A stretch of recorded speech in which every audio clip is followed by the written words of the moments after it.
O Papai Noel já chegou na Drogaria Curitiba. Temos farmácia popular do Brasil e muitas ofertas de fim de ano. Drogaria Curitiba, votos de um Feliz Natal e um Feliz 2019.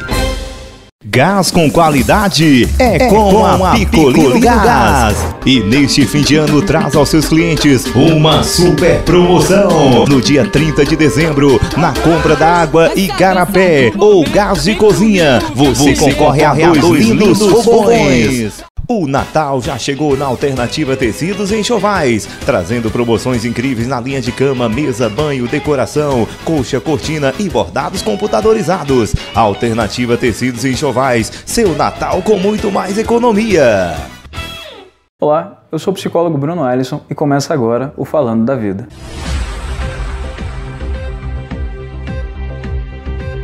O tema do nosso quadro de hoje é fobias. As fobias são caracterizadas por um medo irracional e até mesmo desproporcional em relação à situação ou objeto que causa esse medo. As fobias são muito comuns quando relacionadas a animais, pessoas que têm medo de alguns insetos, de sapos, de cobra, de barata, e também fobias relacionadas a ambientes, pessoas que têm medo de chuva, tem pessoas que têm medo de altura e pessoas que têm medo de estar em outros locais, como por exemplo florestas. Além disso, nós também temos pessoas que desenvolvem algumas fobias relacionadas a procedimentos médicos, por exemplo, medo de sangue, medo de tomar injeções.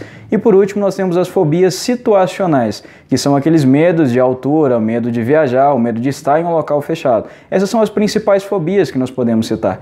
Porém, as fobias são caracterizadas por um medo, como eu falei, irracional, um medo desproporcional. Às vezes, apenas uma situação que já aconteceu lá atrás desencadeia todo esse processo. Para a gente apresentar uma pessoa que tem as fobias, existem alguns critérios diagnósticos que nós precisamos seguir. Eu vou citar de agora para frente. O primeiro desses critérios seria um medo ou ansiedade muito acentuados acerca de um objeto ou de uma situação. Então, diante dessa situação ou desse objeto que causa esse medo, acaba havendo um exagero, um aumento significativo desse medo, fazendo com que a pessoa se esquive dessa situação ou até mesmo nem entre em contato. Quando a gente observa este comportamento em crianças, é muito comum a criança chorar, ter alguns ataques de raiva, correr, agarrar os pais e até mesmo se afastar um pouco. O segundo desses critérios seria que, diante de uma situação ou desse objeto que causa esse medo, é quase que invariavelmente essa pessoa vai se afastar de tudo isso. Ela nem entra em contato. Quando ela entra em contato com essa situação que gera o medo, ela foge ou até mesmo ela pode se paralisar. O terceiro desses sintomas é que essa pessoa começa a evitar essas situações que podem causar esse medo. Então, por exemplo, se ela vê um cachorro do outro lado da rua, ela pode dar a volta no quarteirão, mas ela não entra em contato com esse cachorro. Um quarto sintoma seria esse medo ou ansiedade desproporcional em relação ao perigo real. Então, às vezes, é só uma barata, mas essa pessoa tem um medo tão grande, mas tão grande, que ela não consegue nem se mover diante desse perigo. O quinto critério que nós podemos apontar quando se trata das fobias é que esse medo, essa ansiedade, até mesmo essa esquiva desse objeto que causa esse medo, quase que invariavelmente vai trazer um prejuízo significativo para a vida dessa pessoa. Ela começa a evitar estar em contato com esses ambientes ou estar em contato com um ambiente em que esse objeto possa estar presente. Como, por exemplo, eu não vou mais no quarto da minha irmã porque lá tem uma barata. Então eu sei que lá tem uma barata, então eu começo a me esquivar dessa situação. Então esses são os 5 critérios que nós podemos apontar para diagnosticar uma pessoa com uma fobia específica. Existem algumas situações que podem desenvolver esse quadro fóbico, como por exemplo uma situação traumática. É muito comum as pessoas na infância, principalmente na primeira infância, ter um contato um tanto traumático, um tanto assim, desproporcional com alguma situação que causa medo. Por exemplo, ficar trancado dentro do carro, ficar trancado dentro do quarto. Se alguém jogar um bicho, algum animal. Então esse trauma na infância, ele acaba desenvolvendo essa fobia ao longo da fase adulta. Mas para além disso, você visualizar, você estar presente no momento que acontece uma situação traumática, é muito comum pessoas desenvolverem fobias em relação à água por terem visto um amigo ou até mesmo um familiar se afogando. Então essa pessoa naturalmente ela associa a água a esse perigo. Então ela não entra na água porque ela sabe que ali ela pode morrer. E além disso, também tem fatores hereditários.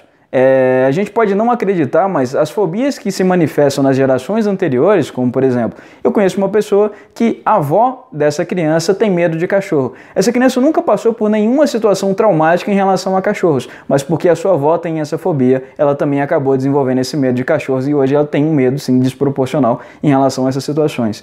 Então esses são os três meios em que a pessoa pode desenvolver uma fobia, sendo ela vivendo uma experiência traumática, em segundo ponto, ela presenciando essa vivência vivência, e no terceiro ponto, ela carregando isso, assim, trazendo como herança, né, dos seus familiares. Quando a gente começa a pensar quais são os fatores de risco que podem prejudicar o aparecimento, até mesmo o desenvolvimento de uma fobia, principalmente os fatores afetivos, porque a fobia está muito relacionada à ansiedade e o medo. Então, se você não consegue lidar com o seu medo e a sua ansiedade, eles acabam tomando uma proporção muito maior do que de fato eles são. Então, as fobias já começam a se prejudicar, começam a trazer prejuízos significativos para a vida desse indivíduo através dessa intensidade de sentimentos de medo e de ansiedade. Quando a gente começa a pensar nas questões de tratamento, o primeiro passo é lidar com esses aspectos emocionais. É começar a entrar em contato com esse medo, é começar a entrar em contato com essa ansiedade e perceber a proporção que ela toma diante dessa situação ou desse objeto que traz o medo de fato. Então, se a pessoa não conseguir lidar com esses afetos que são evocados através dessa situação ou através desse objeto, infelizmente ela não vai conseguir ter um tratamento efetivo da fobia.